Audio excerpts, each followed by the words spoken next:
Bela Diri Bersatu itu tujuannya adalah untuk apa? Untuk mengedukasikan masyarakat tentang bela diri, jangan mau dibodohi.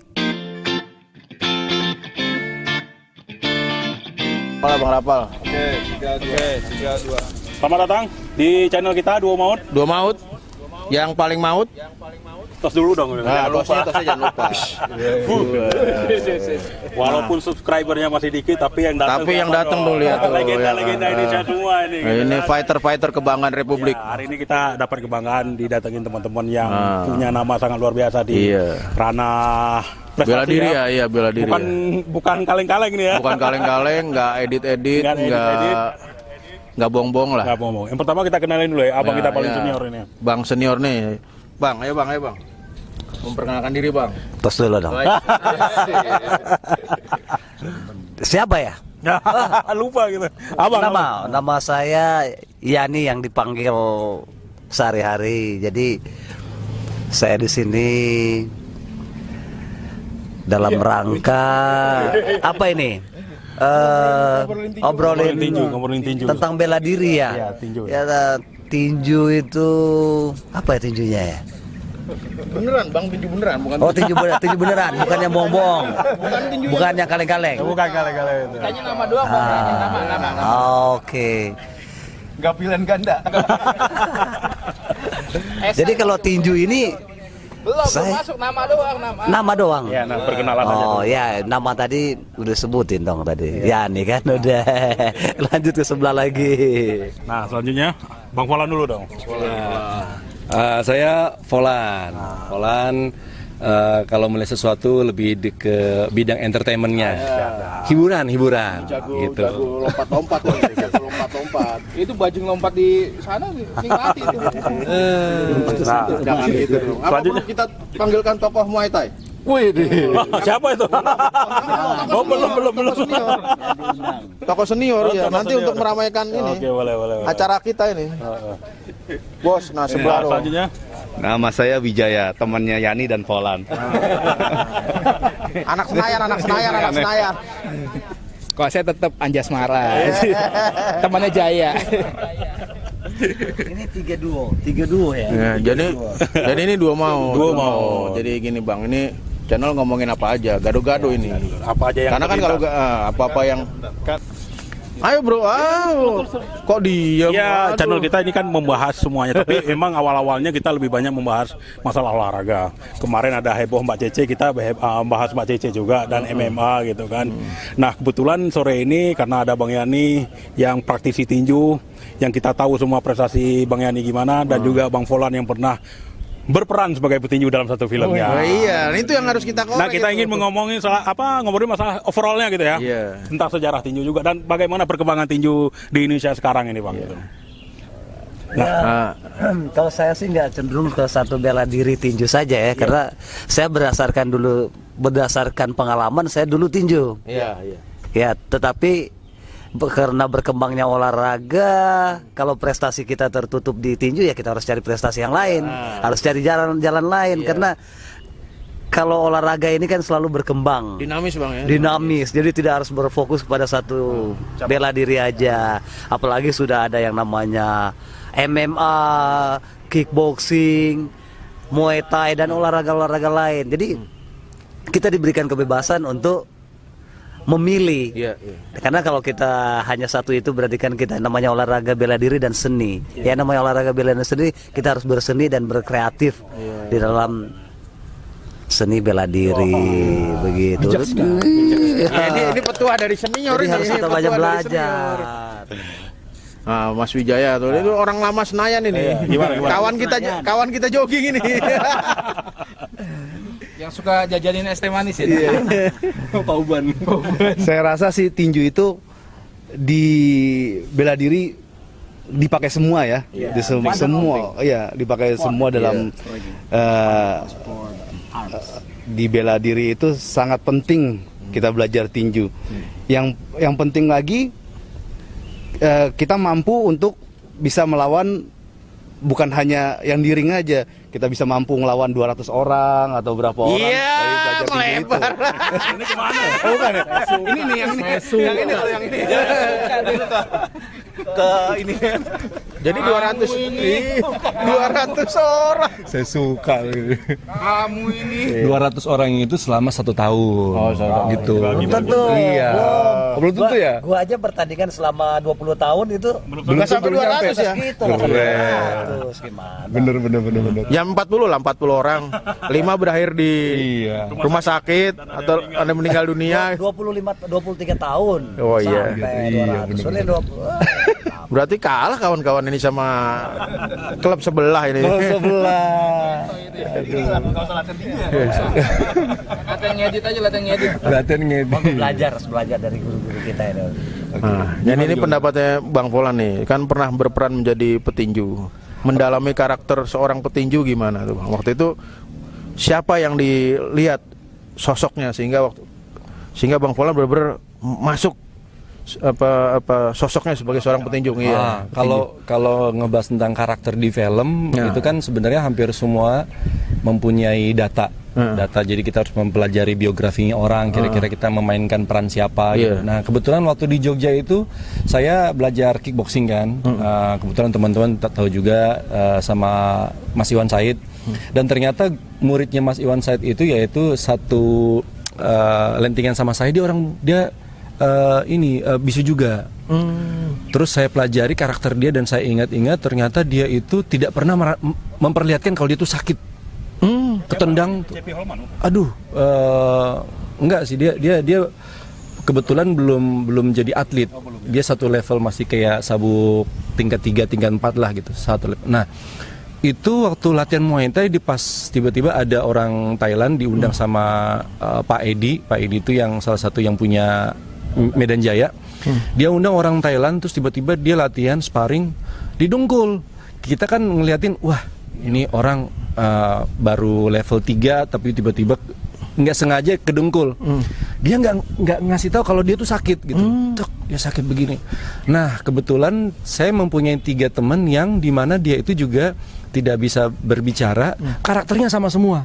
Dia tidak mau memperlihatkan kalau dia itu ada lemahnya, sakit. Jadi secara fisik iya. Jadi fisik itu dia tuh kerja keras. Dia tuh bener-bener apapun yang dia lakuin saya pasti bisa. Nah, terus saya belajar dari pengalaman saya terapkan di tinju. Ternyata di karakter di Sang Dewi itu namanya Beno. Beno itu ternyata dia tidak pernah memperlihatkan kalau dia tuh sengsara. Dia apapun dia kerja keras apa segala macam. Dan ternyata saya alhamdulillah kebetulan belajar dari pengalaman, dari teman-teman, dari sutradara, diskusi. Terus karakternya petinju yang dimana dia mempelajari jab itu, kalau di film tuh jab itu sampai ribuan kali selama 1 hari. Sampai dia cuma begini, sampai dia begini, begitu. Dan itu saya juga ngelakuinnya, dan kebetulan dilatih sama Mas Dodi Karya waktu itu kan, karena kan ngelatih ada genre Muay Thai-nya. Dan alhamdulillah karena mempelajari karakter tinju yang ada ortodok, ada soupau, ada yang freestyle, ada yang semua harus dipelajari untuk menyempurnakan karakternya si petinju ini. Dan ya alhamdulillah jadi saat itu 2008 mendapatkan pendatang baru terbaik di film. Tepuk tangan. Ada, dan kebetulan ya jujur aja saya berterima kasih kepada LS Pikal karena di situ hadir juga gitu, legend, dan dia sangat senang. Terus ada Chris John juga di situ. Jadi bisa dibilang ya seorang petinju itu kebanyakan orangnya langsung straight to the point, ngomong apa aja gitu. Karena apa? Karena disuruh nangkis, disuruh apa nggak ada nih. Saya kalau disuruh nangkis saya mundur jab. Ngapain saya buang-buang waktu untuk nangkis? Kalau bisa ngejab kenapa enggak gitu loh. Mikir, oh iya ya ternyata karakter itu akan mempengaruhi si petinju. Terima kasih banyak. Luar biasa. Kalau ini sekilas gue baca kritik di majalah di majalah Tempo tuh selalu ada film yang diulas, dikritik kan. Review gitu ya. Di review. Wah, ini dapat pujian dari majalah Tempo waktu itu ya. Udah lama. Enggak, gua pernah ke Gramedia. Itu gua lihat ada buku Bang Volannya itu. Ini kayak gua pernah lihat nih orang Sang Dewi gitu kan. Luar biasa. Itu jangan dibiarin, Bos. Yang di ujung jangan dibiarin, Bos. Iya. Paling gede padahal gitu. Enggak, takutnya kering lama-lama.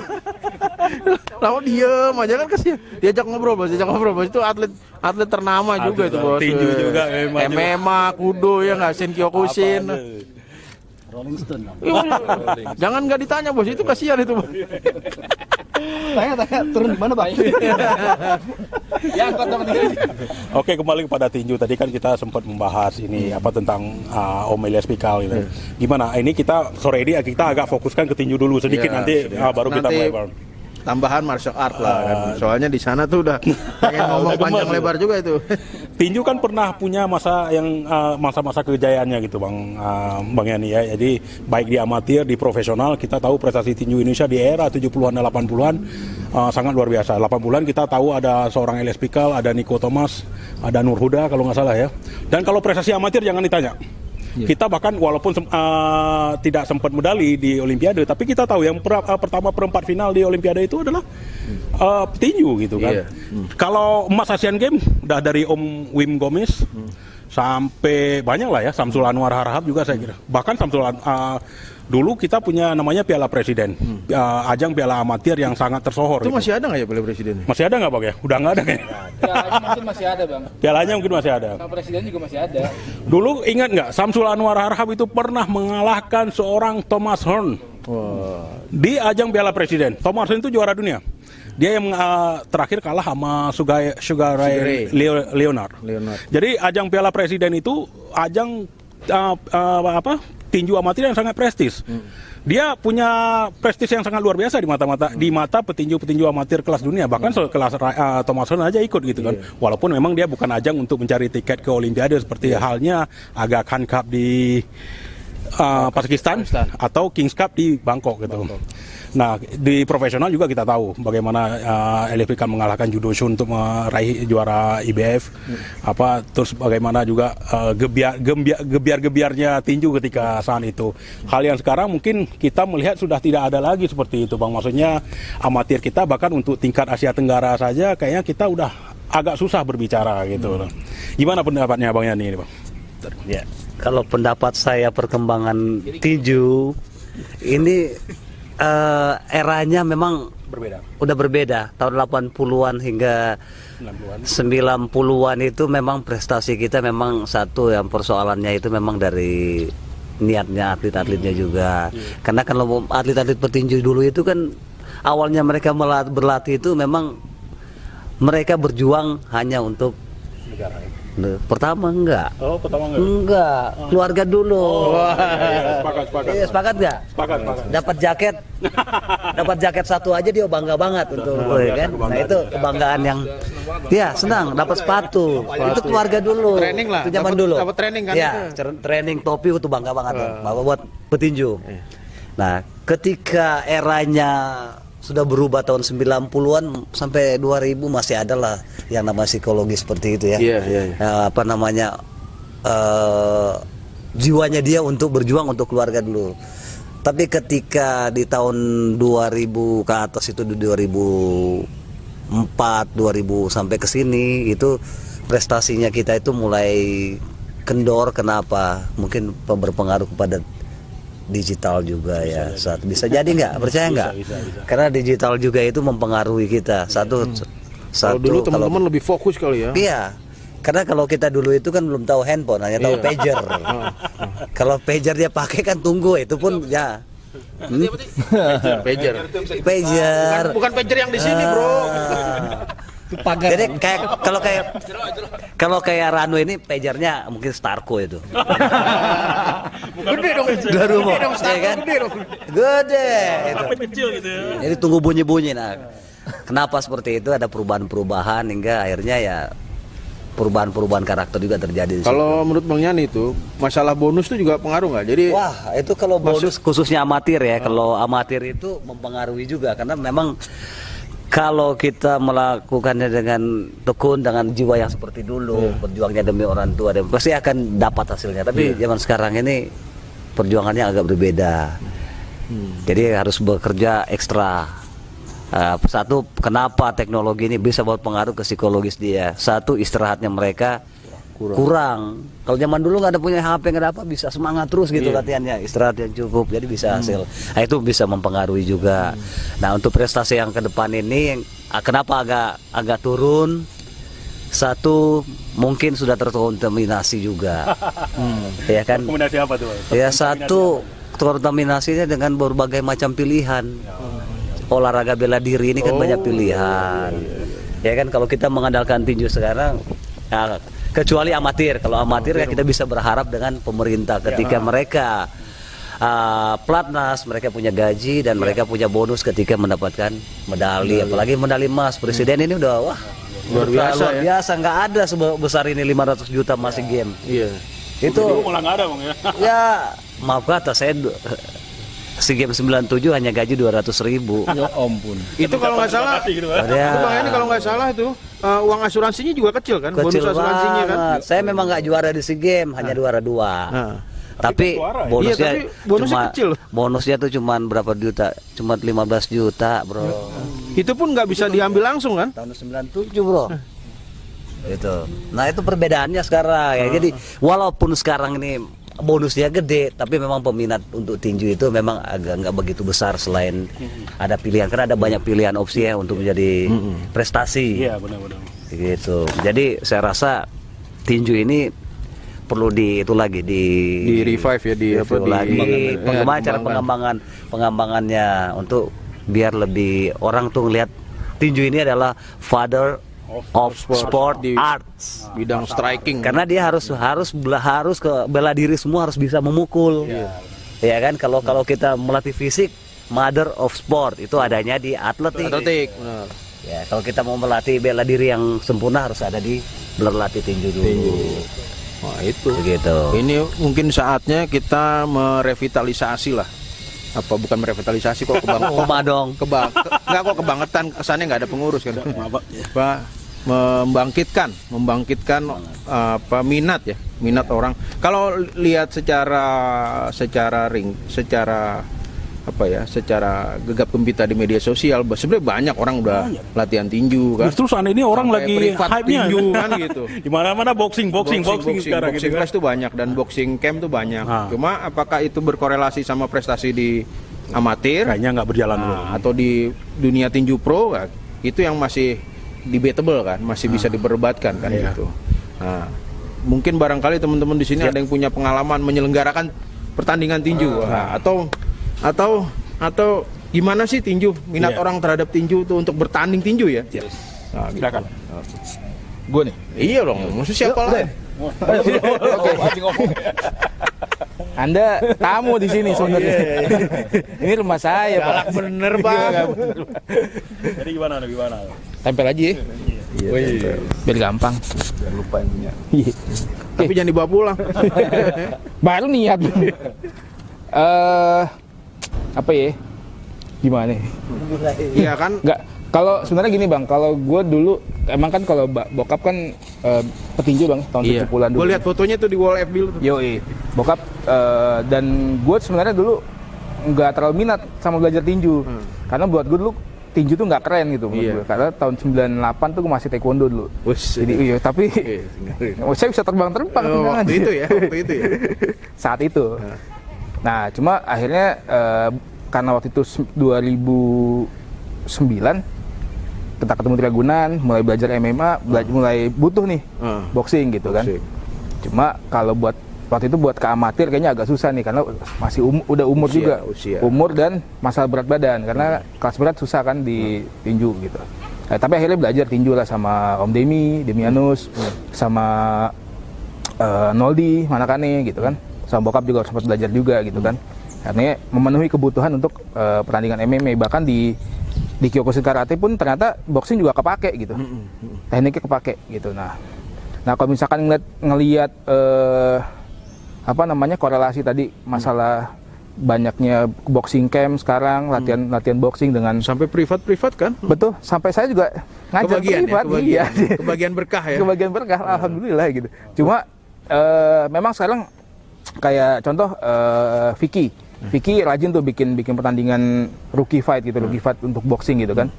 Jadi orang-orang yang memang bukan basicnya bukan atlet, yang cuma member doang, Akhirnya sekarang bisa ngerasain tanding tinju, naik ring, ya kan, foto segala macam gitu. Cuma ya balik lagi masalah pembinaan di amatirnya mungkin ya cuma sekedar itu aja gitu. Mereka mungkin pengen naik ring, pengen foto buat pajang sosial media. Tapi kalau untuk jadi atlet, berkelanjutan jadi atlet mungkin mereka mikir, gue setelah jadi atlet gue mau jadi apa gitu. Wah, bagus buat konten berikutnya nih. Ya, jadi begitu jadi atlet, setelah selesai jadi atlet, lu mau jadi apa gitu? Apakah akan ada jaminan setelah jadi atlet gue bisa tetap berkarya gitu kan, dengan segala cedera yang mungkin bakal dia dapat gitu kan. Nah kayak gitu. Jadi lu masih belum ngelihat itu akan menjadi sesuatu yang berkelanjutan, yang bahkan terstruktur. Ya, bahkan mungkin nggak ditinju doang bang, mungkin di cabang olahraga lain juga gitu. Nggak semua yang jadi atlet mungkin bisa berkesempatan baik, misalkan kayak Bang Yani sekarang jadi pengurus di kickboxing, atau mungkin punya usaha gym gitu kan. Nggak semua orang mungkin bisa punya skill kayak Chris John gitu, yang bisa akhirnya dia buka IO segala macam gitu, dia punya bisnis sendiri. Bahkan ada mohon maaf Om Eli Pikal akhirnya dulu sempat ngajar member di salah satu gym lah, nggak boleh sebut namanya, nggak jauh sebut, di daerah Walter Mongen-Sidi. Om Niko Thomas juga sama, mantan juara dunia gitu. Dia harus melatih member. Yang seharusnya kalau menurut gue negara bisa memfasilitasi dia buat ngelatih atlet-atlet baru gitu, bukan ngelatih member gitu. Kalau menurut gue sih jadi kayak ini gitu, kayak jadi nurunin grade orang gitu. Mantan juara dunia gitu. Bahkan mungkin harusnya beliau itu punya camp tersendiri. Betul. Yang disubsidize sama pemerintah. Betul, gitu. Ya mungkin nanti kita ngomong sama pribadi baja bisa. Mungkin bisa difasilitasi. Bisa gitu. Ya kalau gue sih banyak juga sih juara-juara tinju amatir yang dulu, tapi sekarang mereka juga banyak berkarya sih, maksudnya seperti banyak petinju-petinju yang dulu punya nama di amatir, mereka sekarang banyak jadi pelatih juga bang ya, di daerahnya, di PPLP. Banyak, tapi apa yang orang sampaikan tadi itu memang kejadiannya seperti itu. Iya. Jadi berkaitan dengan yang Ranu sampaikan itu ya, yang persoalan pelatih tinju ya, konteksnya hari ini kan tinju. Iya. Persoalannya itu memang nggak semua SDM petinju walaupun dia juara dunia punya kemampuan untuk berpikir, baik itu usaha, baik itu dia bagaimana berkreatif, karena kan ini masa ini udah berbeda, masa digitalnya lebih beda. Betul. Kayak kita ini berbicara untuk kedepannya. Nah mereka hanya berpikir kemampuannya sendiri hari ini. Tapi nggak bisa berpikir ya. Mohon maaf ya saya bilang mungkin hanya sebagian, tetapi beberapa orang mantan petinju yang harusnya didukung oleh pemerintah itu untuk memberikan memfasilitasi. Ada edukasi. Ya, edukasi untuk memberikan. Untuk pemasaran. Iya. Karena sempat ngomong tuh masalah.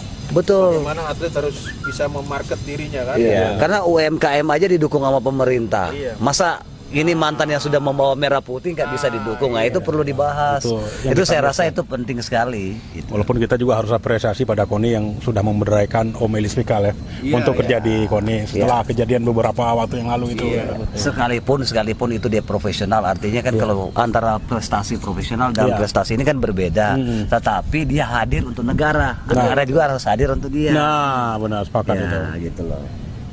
Nah itu gue tertarik tuh soal omongan Bang Volan nih soal atlet itu atau fighter itu harus bisa mengemas dirinya sendiri untuk memarketkan dirinya tuh. Nah, gimana nih tipsnya Bang Volan?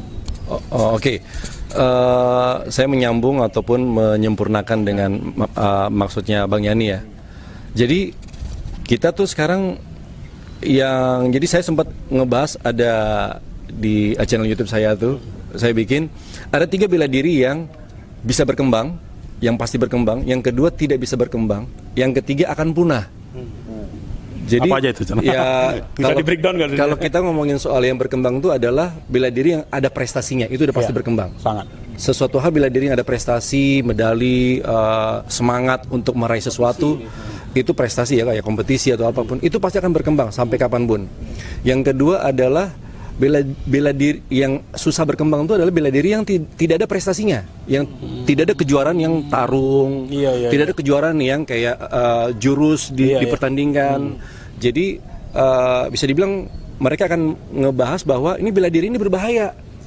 bela diri ini begini gitu. Nah itu enggak jujur, karena gini, karena kalau menurut saya adalah masyarakat harus apalagi di channel sekarang nih, di channel ini yang nonton channel ini bahwa apa? Kita mengedukasikan masyarakat tentang bela diri.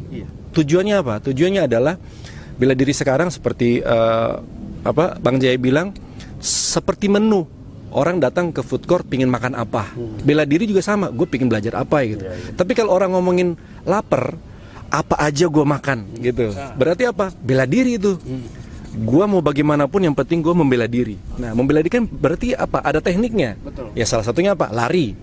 Orang kalau nggak bisa lari, ya udah gimana kan? Kayak contoh orang mau belajar bela diri aja disuruh waktu saya sabuk putih taekwondo gitu, kickboxing sabuk putih. Manasannya apa? Disuruh lari dulu muter. Nah, itu filosofi itu sebenarnya apa? Lu jangan ngomongin tentang bela diri, lari dulu, fisik lu latih gitu. Itu kan kalau ngomongin. Nah, jadi menurut saya yang kedua itu adalah bela diri yang tidak bisa berkembang itu adalah itu yang agak susah untuk diprestasikan. Yang mereka udah ngeklaim ini berbahaya, ini tidak bisa, ini begini, terlalu banyak aturan. Terus yang ketiga adalah bela diri yang akan punah. Punah itu apa? Bela diri yang hanya bisa diikuti oleh kalangan dia sendiri, keluarga dia sendiri, tidak boleh dilihat. Kalau ini harus ada ini, harus siapin ini, kayak begini. Itu sampai sekarang masih ada. Dan itu saya tidak tahu, cuman jujur aja sampai sekarang masih ada. Saya nanya, kamu bela diri apa? Ini bahaya kalau saya keluarin ini, kamu bisa begini. Wah, saya bilang apa? Ini menurut saya agak sedikit susah untuk diterima oleh masyarakat. Makanya saya bilang apa? Tidak apa-apa untuk kamu, tapi bagaimana caranya olahraga kita bisa berkembang kalau umpamanya kita tidak bisa mempromosikannya sendiri. Justru yang masuk itu adalah apa? Bela diri dari luar. Kenapa bela diri dari luar? Itu gitu loh. Kenapa mereka dari luar mereka bisa menyesuaikan dengan budaya dan atmosfer kita. Itu gitu. Budaya dan atmosfer kita itu. Iya, mereka bisa loh ngikutin. Kayak contoh begini, saya belajar capoeira. Pas saya belajar capoeira, saya tungguin. Pas saya masuk, saya tungguin kapan saya belajar akrobatik. Dia bilang begini, hey, you know what? In capoeira, there's no have acrobatic. Hah? Terus yang saya lihat apa? It's promotion. It's promotion. Kenapa? Untuk apa? Untuk kamu bisa masuk gitu loh. Setelah masuk. Kamu lihat kan seorang capoeira yang kita ngelihat di Senayan, ya kan? Di Senayan salto-salto. Mereka pintar, mereka bergabung. Saat mereka ada logo, saat bergabung logonya dilepas. Makanya kalau ngelihat, sombong banget tuh capoeira buka baju. Itu artinya bukan ngomongin ini, mereka tuh apa?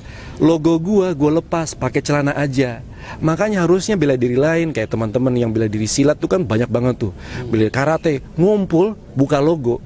Jadi latihan, bela diri bersatu. Itu apa ya? Kayak pernah denger saya.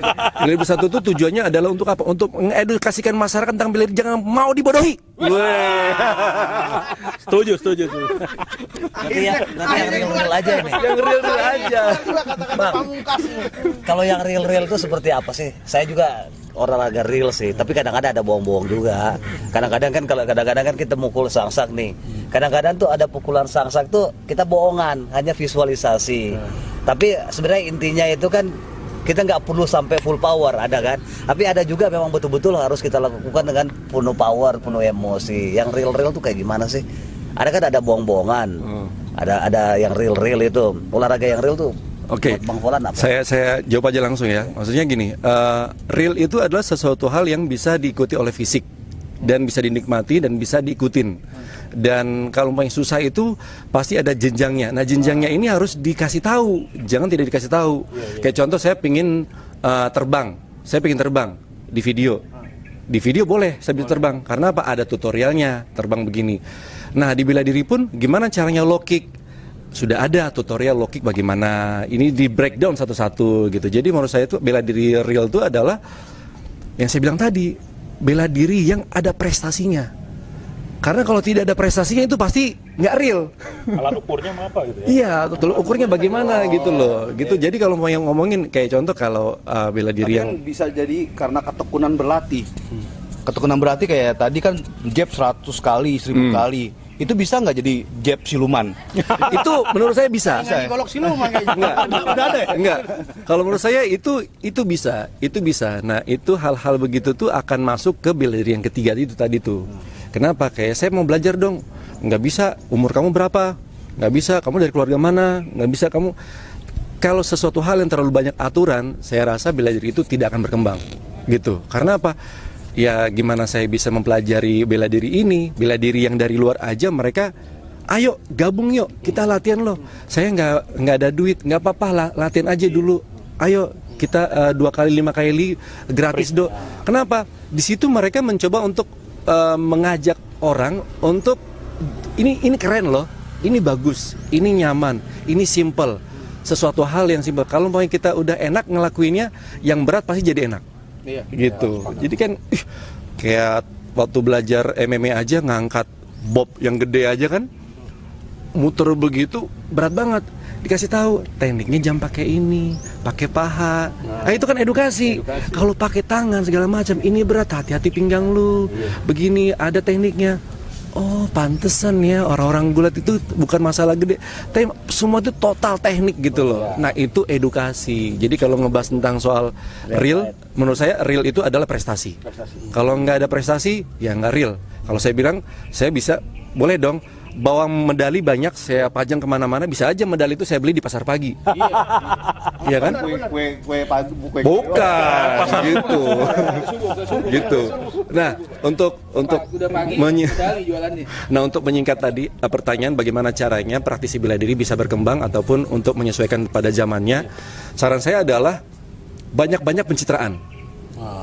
Khususnya video, jangan pencitraan foto. Dan itu perlu Bang ya? Perlu, kayak contoh begini, apalagi jangan diedit. Kayak contoh, hari ini saya lagi latihan untuk mukul jab strike selama 1 menit. Oke ya, lihat. Dong dong dong dong dong dong dong dong dong dong dong dong dong. Udah. Lakuin terus selama 14 hari berturut-turut, akan menjadi konsisten, akan menjadi buah bibir masyarakat. Dari kalau umpamanya orang politik bilang bad news is a good news, gitu kan? Itu pakemnya di dunia itu bisanya pukulan doang. Udah. Pukulan lagi nih, alah pukulan lagi nih, pukulan lagi nih, pukulan lagi nih. Udah kedoktrin kan pukulan, bulan berikutnya pakai tendangan. Sorry, gila dia pakai tendangan, tendangan lagi. Bulan berikutnya lagi bantingan, bantingan. Jujur, kalau orang nggak ngerti apa-apa pasti jiper. Dari awal dia jadi haters, lama-lama jadi fans. Itu yang harus kita, akhirnya kita twist di situ. Contohnya banyak banget. Teman-teman dari teman-teman kita semua nih yang bela diri bersatu adalah untuk beredukasi. Dari kemarin banyak haters, sekarang hatersnya jadi fans. Oke, saya balikin lagi. Terima kasih. Agak panjang. Iya. Edukasi bisnisnya. Benar juga boleh nih bikin nih. Kalau 25 kali nggak dapat, belum gua ada subscriber. Jadi ini pesannya dalam nih. Jadi mana ya? Saya mau menyimpulkan nggak bisa ini. edukasi. Sekali lagi. Kalau dari saya, jujur dengan saya belajar dari teman-teman musik sama teman-teman film. Mereka bisa terkenal cuman satu, kolaborasi. Collab kayak gini. Jujur. Karena apa? Tanpa kolaborasi, produk yang sangat kuat aja seperti minuman, dia butuh collab untuk sebagai makanan.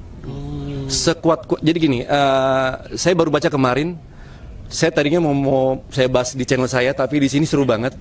Jujur aja, saya kasih tahu tentang awal mulanya semua makanan fast food itu ngumpul. Jadi ownernya McD waktu di Amerika diundang semua owner dari makanan, disuruh kumpul. Dia workshop bagaimana caranya mengemas makanan selama 30 detik.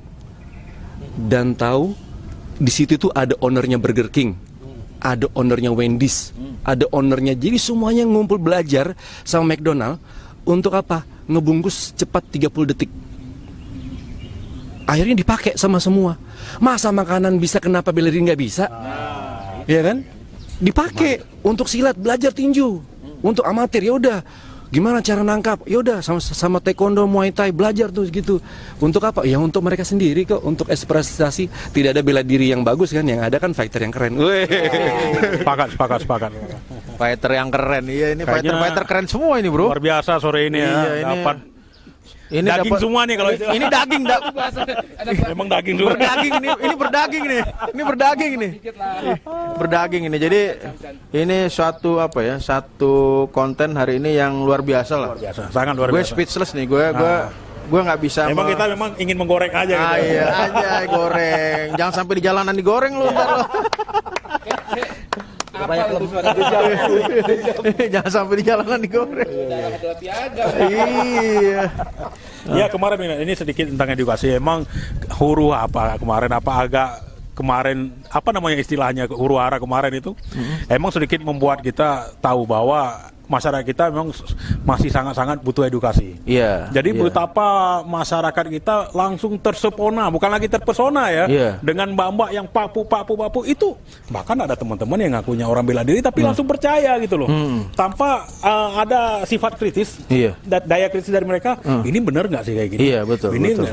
saya lebih senang seperti Bang Polan bilang tadi, suruh itu kalau Mbak katakanlah aja sebut aja Mbak Cece gitu kan, dia itu kalau untuk realnya kita nggak usah diedit, dia 10 menit padding aja kuat nggak dia? Ah iya. Itu kan lebih real bang. Kuat nggak dia padding 10 menit itu? Atau tendang secara Tendang 10 konsisten. menit. Ah. Itu pipa, ya kan? Tendangnya 15 menit tuh tanpa berhenti. Gak usah pipa lah, samsak lah. Ya iya. Samsak. Endurance kuat apa? Ah, Itu betul. kan salah satu ngukur. Tolak ukur, alat ukur kan? Alat ukur. Berarti kapasitas paru-parunya dan daya tahannya kan udah teruji semua. Tapi kalau itu seperti Bang Bolan bilang, no edit lah. No edit. Nah, no edit 10 menit bisa nggak? Atau 5 menit aja untuk padding gitu kan? Untuk live sendiri ya, untuk live di YouTube itu jujur aja nih untuk teman-teman, jangan terlalu percaya dengan saya live ya di YouTube. YouTube itu bisa disetting. Jadi YouTube itu bisa direkam, namanya kalau di film itu adalah live delay.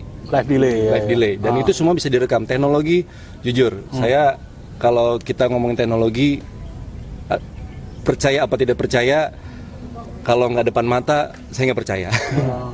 Jadi gini, bisa ya? kalau saya tambahkan lagi mengenai tentang sport science, ya namanya jantung itu kan punya kemampuan memompa. Paru-paru. Ya, jadi kalau dia memompa jantung maksimal, kita itu maksimal atlet yang luar biasa itu bisa pompa sampai 230 sampai 240. Itu maksimal menit. Jadi misalkan saya melakukan intensitas tinggi. Artinya intensitas tinggi itu kan perlu dilakukan dengan kecepatan. Nah, kecepatan itu misalkan saya lari 20 meter. Boom. 20 meter. Berapa kali 20 meter itu yang akan dilakukan? Apa repetisinya ya? Oke, apakah dia jantungnya naik apa turun? Nah, ketika dia melakukan hal itu. Jadi, kalau edukasi seperti begini untuk olahraga, jadi kadang-kadang kita juga orang yang tahu mengerti sport science dan mengerti teori dan nyata-nyatanya kurang percaya. Kurang percaya. Yang jelas itu nggak ada manusia melakukan dengan kecepatan 100 km per jam stabil. Misalkan mobil dikasih 500 kilo non stop 100 gitu. Kira-kira apa yang terjadi itu? Pasti kan ada polisi tidur, mungkin dia harus berhenti, ada pom bensin, ada seperti itu. Ketika dia melakukan 200 kilo, ya 200 orang lah udah. Nggak akan mungkin dia lakukan intensitas setinggi itu. Jadi dia harus bertahap. Mungkin saja 200 itu mungkin ya menurut saya. 200 itu yang dia lakukan adalah hari ini jam ini satu. Dan mungkin kekalahan orang itu kan nggak mungkin dalam waktu 30 detik. Karena manusia bergerak. Iya betul. Pernah lihat selain kalau mau lihat orang maling dipukulin, berapa orang yang pukulin dia? 20-30 orang, kok orangnya masih hidup. Iya kan? Masih hidup loh. Jadi itu yang sudah ada. Jadi tidak perlu semudah itu. Tidak semudah itu. Itu perlu itu lagi lah, dikoreksi lagi tuh kata-kata itu. Saya rasa nggak bagus tuh 200 itu buat pendidikan. Kemungkinan kalau 200 itu kalau saya percaya, kalau saya mungkin agak bercanda dikit, mungkin 200 itu mungkin murid. Disentil-sentilin. Pang. Mungkin di kandang babi kali Bang. Ya, ini kan kamu sorry, memang sebagai pelatih itu nggak sama murid itu maaf nggak bisa ngelawan. Apapun itu nggak bisa ngelawan. Setuju nggak itu? Iya kan? Kalau pelatih, pelatih coba. Kamu pukul saya, pukul ke hidung. Wah, saya tangkis. Seperti itu. Karena saya udah tahu muridnya mau pukul apa. Karena saya yang suruh dia. Kamu mukul ini ya. Nah, itu yang terjadi harus rubah paradigmanya orang-orang kita, jangan mudah percaya Fulan ya, bro. Iya, betul. Mulai dari teknologi jangan dipercaya. Iya, ada live delay tadi loh. Live delay. Ini teknisnya itu tadi itu. Selain live delay itu, yang kedua adalah kayak saya sebagai manajemen. Oke, kita live jam 5 ya. Ya udah, hari ini kita syuting. Malam diedit, udah tempelin besok live jam 5. Jadi ya. Oke, ini sekarang hari ini jam segini sama, nggak ada bedanya gitu. Itu yang dilakukan sama teman-teman entertainment untuk nipu masyarakat untuk apa? Sorry ya, maaf, bukan nipu masyarakat tapi itu trik. Itu trik. Sah-sah aja sih ya, sah-sah aja. Penonton Karena ya? apa? Karena entertainment, menghibur gitu loh. Kalau umpamanya seorang bela diri segala macam, itu bukan menghibur. Kecuali dia ngomong ini hanya hiburan. Itu. Ada disclaimer-nya ya. Ada disclaimer-nya. Ya. Wow. Luar biasa. Daging semua ini. Sama lemak dikit anjir nih. Ini sore yang luar biasa, dapat ilmu banyak, dapat masukan banyak, dapat perspektif baru, dapat informasi dan konfirmasi bahwa yang di sebelah itu banyak bohongnya. Kalau tidak mau dikatakan keseluruhannya adalah sebuah kebohongan kan gitu. Harus Gitu. diperjelas. Diperjelas. Bagaimana secara real, baik data maupun Iya. teorinya seperti apa sih tembok itu? Iya, seperti apa yang 200 itu kan kita tahu Bang sebagai pelatih sebenarnya ada kapasitas paru-paru. VO2 max itu kan sangat. Ini kalau dia bisa ngalahkan 200 orang dalam sekali pertandingan, VO2 max-nya berapa ini? Kan udah manusia super berarti ini. Jadi VO2 max terbaik itu adalah di tenis. Dia punya endurance, dia punya kecepatan, yaitu Dia punya di Federer. Iya. Pemain tenis itu Federer itu siapa? Federer ya? Roger Federer. Dia VO2 max kalau nggak salah itu kalau hitungan itu paling tertinggi di dunia. Dan yang paling terbaik lagi di Indonesia itu adalah Taufik Hidayat, baru Chris John. Kalau nggak salah itu ya di penelitian untuk di sport science ya mereka yang terbaik karena mereka bisa bertahan dengan speed endurance, bertahan dengan kekuatan maksimal, muscle endurance, semua udah lengkap orang-orang itu. Nah itu yang real. Jadi karena memang ada data yang betul-betul dan dilihat. ada bukti gitu. Ada bukti. Oke, Bro. Ya. Akhirnya inilah satu perjumpaan ada satu perpisahan. Alah, kayak pejabat-pejabat tuh. Kayak orkes. Kayak pejabat-pejabat kalau lepas sambut itu. Enggak, ini kayak orkes dangdut mau nutup udah jam 2. Jadi kawan-kawan, sahabat dua maut, sahabat dua maut. Sore ini di konten yang kali ini kalian akan bisa menilai apa sesungguhnya yang terjadi dengan dunia bela diri. Nah, sebenarnya awalnya tadi kita mau ngomongin tinju, tapi berkembang tapi pembicaraannya menjadi dinamis, menjadi hidup, meluas menjadi cair. Akhirnya kita bisa dapat segala sesuatu yang mungkin teman-teman sulit dapat di tempat lain. Karena di sini orang-orang berpengalaman, ini sudah berdarah-darah, sudah berprestasi luar biasa di bidang mereka ya, di bidang mereka masing-masing. Dan tidak ujuk-ujuk mereka tidak ujuk-ujuk, tidak mengklaim macam-macam, tapi prestasi dan mereka, kredensialnya membuktikan. Nah, untuk itu jangan lupa saksikan terus channel Dua Maut. Dan jangan lupa share, like, subscribe. Nyalakan lonceng notifikasi. Silakan komen juga ya, kasih saran. Komen, doakan, sumpah serapah juga boleh, bebas kok. Ini agak liberal kok ini. Channelnya agak liberal ini. Oke. Butuh haters itu penting. Iya, silakan para haters datang untuk mengunjungi channel kami. Ya syukur-syukur Langsung aja lah. Langsung aja Tiger Shark. Ke Tiger Shark juga ngomong. Biar nyata-nyata ya. Ya, siap. Oke. Sampai bertemu di video kami selanjutnya. Jangan lupa di like, share, and subscribe. Tetap di Dua Maut. Oke, dukung terus. Bela diri bersatu. Stop pembodohan.